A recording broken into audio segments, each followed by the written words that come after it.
Hi, I'm Logan Johnson. I will be presenting on how the group the Bene Gesserits from the book Dune by Frank Herbert can be understood through the lens of a cult and theocratic system. I will be doing this by comparing the fictional group to a real life example of a theocratic government of Iran. I'm I think that the Bene Gesserits show that they are cult like behavior through their belief, control, and long term social influence. So, in slide 2, we look at who the Bene Gesserits are. They are a secret and powerful sisterhood in the world of Dune. While they seem to just be a religious order, they are actually deeply involved with the political and social world of Dune. They train their members to be able to mentally and physically be able to control other people and kind of like a mind control-ish power. And they're especially important to this presentation is because their goal is to just not only exist within society, but for their long-term goal of trying to control humanity and manipulate how the human race goes on.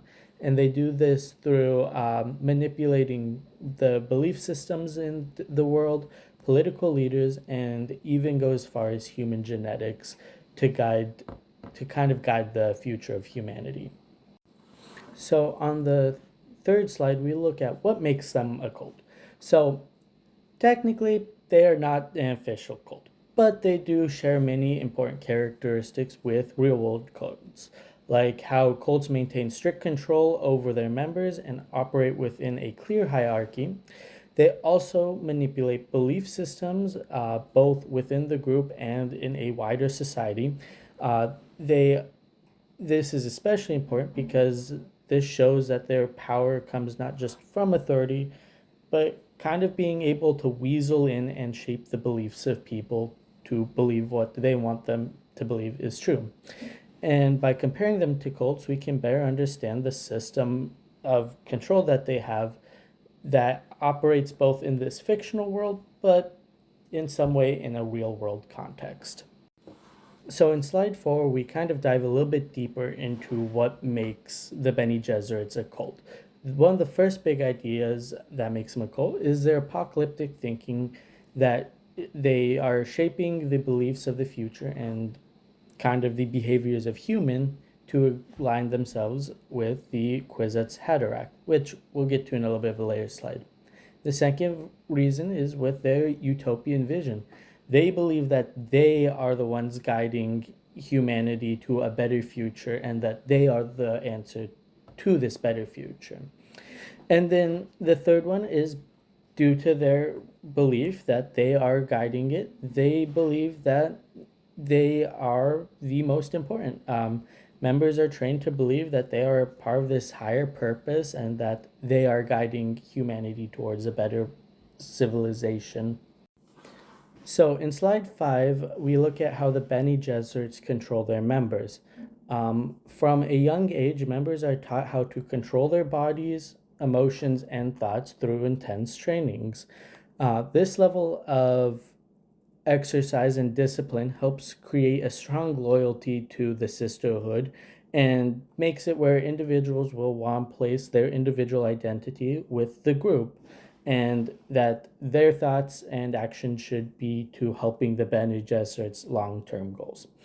They also have developed specialized abilities such as heightened awareness and techniques as what is called the voice in the books, which allows them to influence others directly. This kind of training is important because if they fail, um, the sisterhood will look at these failures and call them abominations. So in slide 6, we look at how the Bene Gesserit manipulates other cults. And they mostly do this through a program called Missionaria Protectiva, where they go around to other planets and usually a Bene Gesserit will create some type of myth and spread it throughout the religions. And this belief can later be used to influence and manipulate the people, as we see with the Fremen in the first Dune book, with the Lisan al Gaib, which is what Paul Atreides is. And they use this religion as more of a strategic tool to be able to come back and influence them and help the Bene Gesserits in later years. This can also help shape people's behavior through fear and prophecy. If their prophet is mad at them, they're probably going to try to do whatever they can to make the prophet not mad at them. So in slide 7, we look at the Bene Gesserit hierarchy. So this is an internal hierarchy between the Bene Gesserits that emphasizes secrecy and structure. So not all members have access to the same knowledge, and information is often controlled very carefully throughout the higher levels, and one of the highest levels is the Reverend Mother. This creates a clear structure of authority of who's in charge, where power is concentrated within smaller circles. And then secrecy is especially important because it allows the group to maintain control over all of its members for the long-term plans without any interference. This kind of structure, it was often also seen in real life high control groups where limiting access to knowledge helps maintain authority and prevents any pushback from members of the high control society. In slide 8, we look at the long-term goals of the Bene Gesserits, which is mostly their controlled reading program to make the Kwisatz Haderach. This is a male Bene Gesserit that is able to look at both male and female Bene Gesserit's ancestors. And to do this, the Bene Gesserits will manipulate bloodlines and leadership to be able to provide the best genetics for a long periods of time. This is why their goal is more long-term, because it spans over many generations. So in slide 9, we take a step back from the fiction world and come back to the real life, where we look at theocratic governments, which is a religious leader that holds power in the name of a deity. And we can see this in Iran's theocratic government. So this is political power is ran by religious leaders. Authority is based on religious legitimacy, and laws are often influenced by religious beliefs. So as you can see in this little picture, even though there are voters, the supreme leader is usually who gets the final say, even if it disagrees with the voters. In slide 10, we look at the similarities and differences. Both use religion as a way to take control of authority. They have influence over the political systems and control behavior through belief and ideology. This makes it harder to challenge the beliefs and systems that they have set up. However, the main difference is that Iran's religious power is visible and directly tied to the government, while the Bene Gesserits operate behind the scenes and are more influencing the leaders and societies without openly ruling.